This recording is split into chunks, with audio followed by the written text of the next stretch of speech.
I'm Jacqueline Gelineau, and I'm joined here today with Owen Madden, who's the Green Party MP candidate for the Kamloops-Shuswap-Central Rockies riding. Owen, thank you so much for joining me today. My pleasure. Good to be chatting. Um, Now, Owen, you have a diverse geography for your riding, and you have d diverse constituents. What are some key issues that you've identified are uniquely facing the people that live in your riding? Yeah, I mean, I'm here on a farm, so and my neighbors are all farmers, and I get that there's some fairly intensive urban centers, Kamloops, Revelstoke, Salmon Arm. Everyone's challenge right now that I hear from our constituents is affording life itself, just simple life, and that's been driven by a number of issues. For instance, here where I am, our first farmed land we purchased in 2015, and each acre cost us $10,000. By 2022, when we moved to another property, those same acres cost $40,000. So there's a lot of speculation happening in the housing market and around land. Um, some of the everyday costs, such as say my house insurance here, right? It's gone up 25%. Why? Because with ever increasing weather systems driven by climate change, like atmospheric rivers and flooding and wildfires, insurance providers are having to rebuild more and more homes for folks, and so they're charging more and more. So my rates are up 25%. You're sitting in Kelowna in 2003. The fire in Kelowna cost the insurance providers $250 million, and so climate change is definitely driving our costs of living up. Bread is more expensive because of a 3 year drought in the prairie provinces. And so we need to recognize that part of the reason why our cost of living is going up is profiteering and opportunism. Certainly in the industry I am in, the food industry, there's definitely been a monopolization. And part of the reason life is more expensive is climate change, and we make a severe contribution to climate change. But the advantage of that is that we can really determine the future of climate change. We play an outweighed role in how that plays out into the future. And so we need to get this situation under control. And the Green Party has one simple policy plank that they hope will turn the corner on the issue. And what they say is 1/3 of us Canadians earn $40,000 or less. We believe that that 1/3 of Canadians should not pay any income tax. And so that would give an immediate break to folks that need it. And then that money would end up being spent in the local economy. I grow food, but I supply food directly to this region here, along with 12 other farms through our company, Nature Delivered. We deliver that product directly to people's homes. And so a business like ours would definitely see a direct spend on the savings that folks would receive from not paying income tax. How can we afford that? We close tax loopholes. We finally make the larger corporations in society pay what they should have been paying all along, and we start to close the inequality gap, the gap in income between all of us and the 1%, which is at its biggest in Canadian history. Mhm. Um, you spoke about addressing climate change.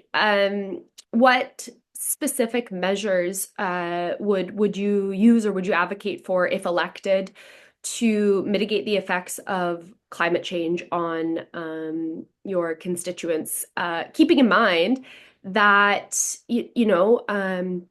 resource extraction drives the economy in a lot of instances.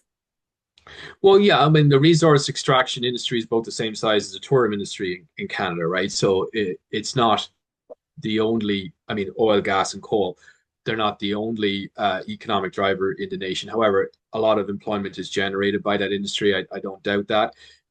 It's owned about 30% by Canada or Canadians. The rest of the 70% is an ownership spread out across the United States and so on. So it's not a fully owned Canadian industry. So our solution to the situation is to recognize what the rest of the world is doing. And the rest of the world is moving away from energy derived by coal, gas, and oil because of climate change. They want to do the right thing, the responsible thing. To give you an example, if you took all of the new energy projects that are based on coal, gas, and oil, and you double that, just shy of that is the value of the new energy projects in the world that are driven by the renewables. hydro, wind, solar. And so the world is has indicated that it's moving on. And so I don't want us to be locked into the wrong industries into the future. It's a bit like saying, hey, I'm going to give up gambling, but you get yourself a 30-year subscription to a gambling website, as you say it. It's, you lock yourself into a boom and bust economy.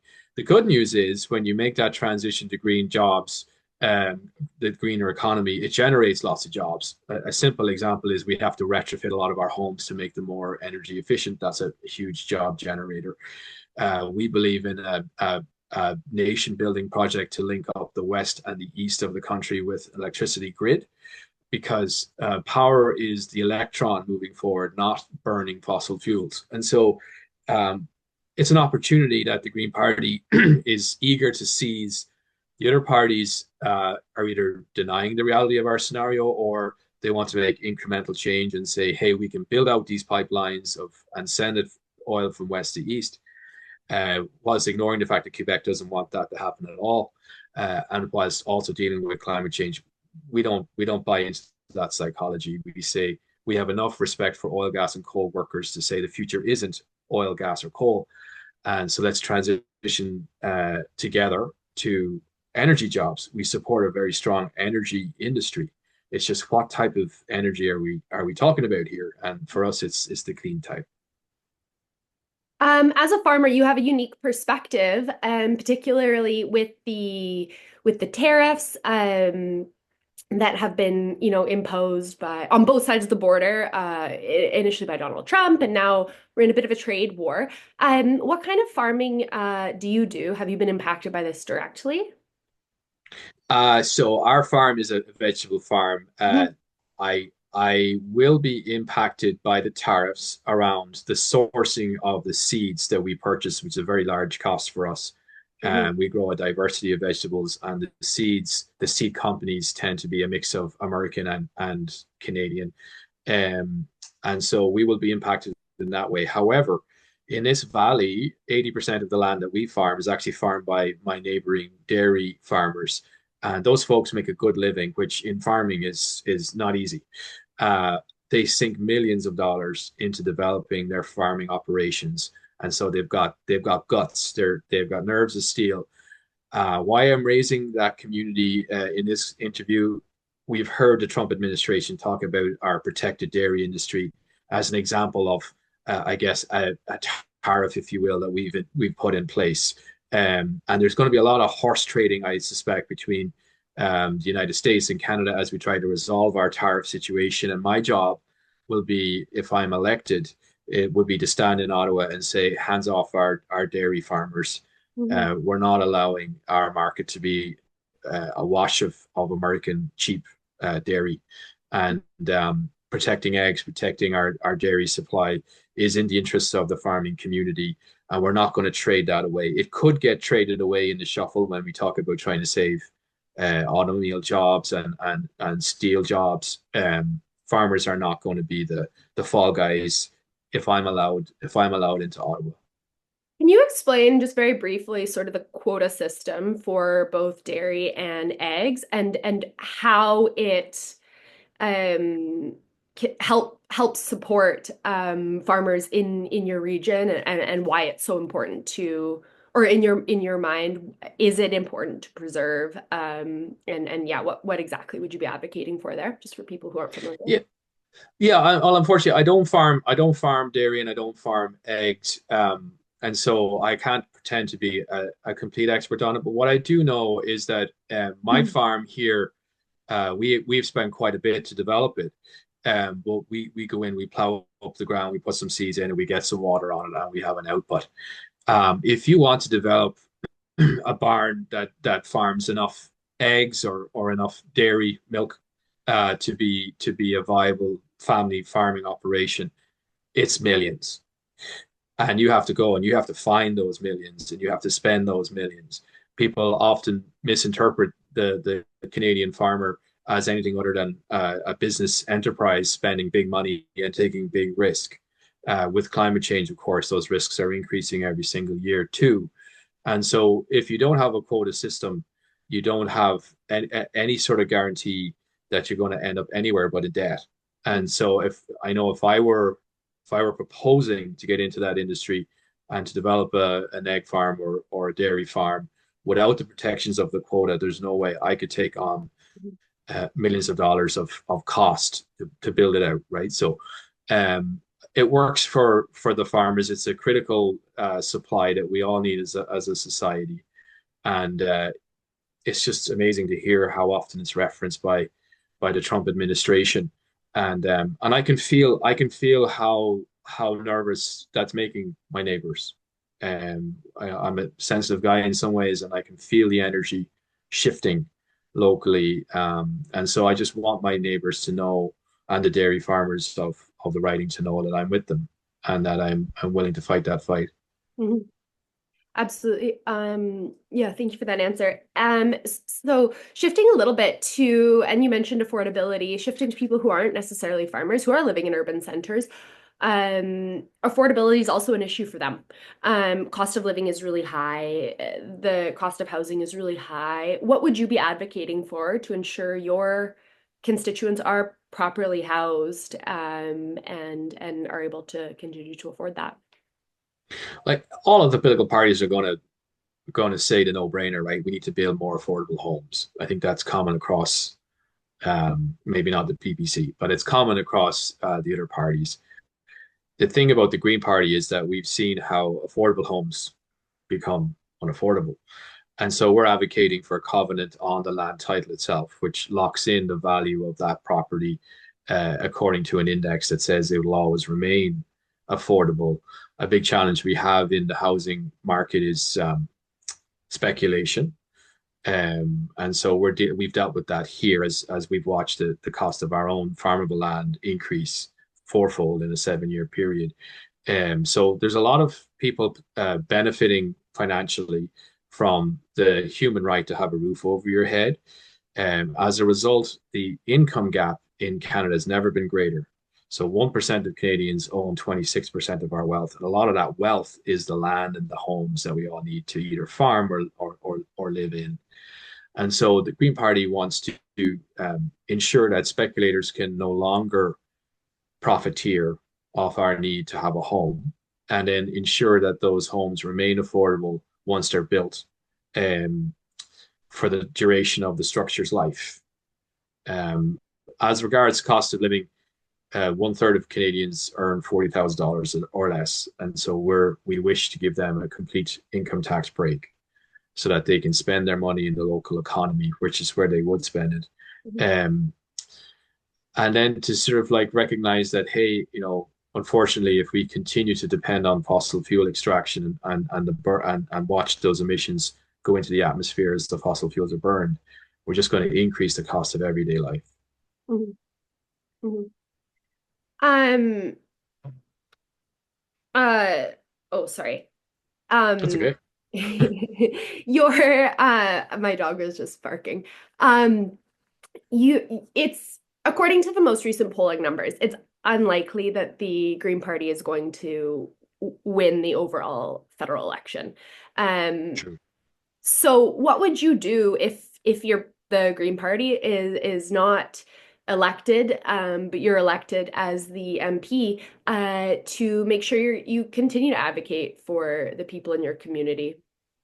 Well, I mean, the wonderful thing about Green Party as opposed to parties like the Liberal Party or the Conservative Party is that we don't have a whip system. Like we don't have this fetish around the leader, and oftentimes at the local level, it feels like we're voting for either Mark Carney or Pierre Poilievre or Elizabeth May or Maxime Bernier, and we forget that it's local politics and that we're electing the candidate standing in front of us. Um, and so the Green Party doesn't have that control over its members. And I would have more of a license to be authentic to the needs and feedback of the writing itself. The Green Party, whether it's the federal one or the one here in BC or ones in Europe, they do their best work when they're in a coalition with one of the other major parties. And I would argue that the Liberal Party is best in power as a minority government with a party like the Greens to hold it accountable if and when there are decisions to be made that affect my kid's future, who she pays the ultimate price for climate change. So we have a check and balance when the Green Party are in play. But I would ask people, vote out of hope, not out of fear. If you believe in the vision for our future that we're setting out in front of you, vote for it. It's a real pity that we have this archaic first past the post political system that sells us all short. And Mhm, so if we were to get into power, that's one thing we definitely change is mhm, how backward our electoral system is. We need proportional representation. So the concept of votes being lost or wasted just goes out the window. We have to have all those votes counted. And so we have a role. We're the most cooperative party there is. We're well used to working across party lines, and we can make a difference as we move forward into the next 4 years. mhm. That touches on what I was going to ask next, which is, the fear of splitting the vote. I hearing from constituents who are left leaning, they're, like you said, going to vote out of fear, to prevent a party from getting into power. Same issue on the right with the PPC and the Conservatives. There's a fear of splitting the vote, and that. The other party could be elected if you're not voting for one of the big two. You touched on this briefly, but can you just expand on sort of that idea and what your thoughts are on that? Yeah, well, I mean, first of all, the concept of vote splitting is very riding specific. Like you can look at certain ridings. There are examples in Ontario, for instance, where um, the NDP vote and the Liberal vote put together did play a role in whether or not a Conservative got voted in. And so that has happened in Canada. It's not in play in the Kamloops-Shuswap-Central Rockies riding. If you look back along, it's been a pretty comprehensive scenario for the Conservative Party. So I don't believe locally there's an issue there. But I believe in giving people a choice, and I ask people to choose what they want their future to look like and let the chips lie where they lie because we need to fix our electoral system. And if Pierre Poilievre is forcing us to make choices that we don't want to make out of fear of him, he's kind of already won in many ways, hasn't he? I would hate to think that people who are as concerned about their children's future as I am would feel driven away from voting through that concern by Pierre Poilievre. Like I say, he would have already won before election day in a scenario like that. And so it's almost like I want us to end up in the scenario where we finally grasp the nettle by the hand and say we're changing the electoral system. We are paying a price that Justin Trudeau has handed down to us for his broken promise in 2015 to fix this scenario. He didn't do it. He said it was his worst regret after he finished in politics. It was self-serving. It was cynical. I don't think it even serves the Liberal Party very well, in my view. The only party it serves well is the Conservative Party. It's the only way in which you can have roughly one third of the nation being, conservative minded, ending up in majority power. And so we have to change that. But I would ask people to vote out of hope, vote out of what they believe the priorities are, and let the chips lie where they lie. I've been told so many times never to vote Green in my own voting life, only to find the Green Party in coalition, in power, and holding the balance of power over some critical decisions. Mhm. Thank you very much. Now, on a lighter note, you live in a beautiful area. What is your favorite part, of your riding or maybe an area that you'd like to highlight? Wow, that's a great question. And I love the question to ask. An area I'd like to highlight. I love how the topography changes just south of where I live here. I live in Grinrod, and as you head south, it becomes more arid and drier. Um, and so for me, the beauty of that, the change, it also happens as you head out west, as I did out to Kamloops yesterday. That change from a sort of greener topography to where there's less rain, less precipitation. I love the mountains with the snow on them. It's where I ski. I'm a cross country skier.